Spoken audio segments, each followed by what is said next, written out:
siya. Nakipagkita sa mga bigati na CEO. Oo. Kay Madam Ana Magkawas. Pangarap ko yung CEO yon. Madam Ana Magkawa, Zeyna Barake. Para sa inab, no? Kilala ko si Ana Magkawas. Mga mayayaman yan, no? Mga babait pa ng CEO. Oo. Linis na ako ng punte. Hospital mo na. Ano ko natin sa punta. Nako Lord, sana wag naman mag-brown out. Ayan nga. Lakas ng ulan. Kaloka. Ay, bawal pala ipakita yung ano. Ayan, oh. Ulan, ang drama. Wala ba si Father? Ha?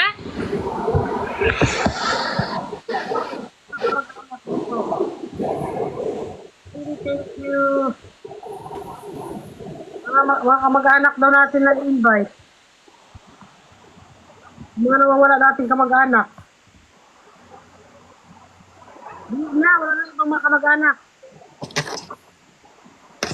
My guest, meron po. Ano muna ako sleep. Sige, magpahinga ka muna. O sige, matulog ka na, madam. Oo, pagod Bye ako. po, Madam Michelle. Bye, Aling Mama Mirna. Bye-bye. Bye.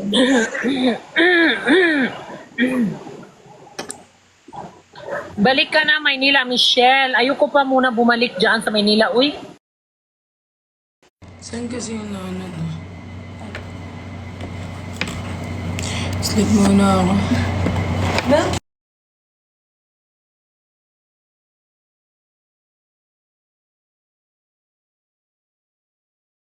35. Matagal ka Yes. rin sa Manila. Diyan talaga, sa Maynila talaga ako nagkaroon ng sungay at pakpak. Mm. Paano mo nabili ang resort mo niyan? Ano lang, sa pag-i-spy, Ken. Spy mo lang. Sa pagpajugjug sa mga apam. Ay, may pira sa Kifay. Charot lang, gaga. Dapat kinarir ko na rin yan. Hindi na ako naghirap dito sa Korea eh. May pira. Masarap din. Ha? Masarap din sa Korea.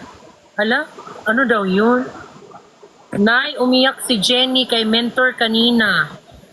Bakit? Ano to, yung mga comment, parang isang comment na lang sa isang video, ganon? I love you daw, sabi ni Father. Kahit kung sinasabi si Father, ha? Ano talaga? Madam, ano yan, madam? Yung ano, yung comment, magkasama na lang yung comment. Magkaiba tayo. Wala ko na ako nakita dito. Pinarating sa'yo. Ikaw ang daan. Siyempre, alam mo naman, 1 Mbps lang yung ano ko, mental health. Magkaiba man tayo, live to live. Iba ang comment section mo, iba din akin.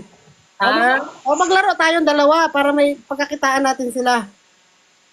Hala ka, matalo naman ako dyan agad. Ay, hindi ka pala pwede daw sa'yo. Kay bakit? Anong ginawa mo sa account mo? Hindi daw pwede. Kaya nakitaan ako dito ng mga alak dito sa likod ko, di puta. Bawal yun. Huwag ka magpakita yan. Maano ka.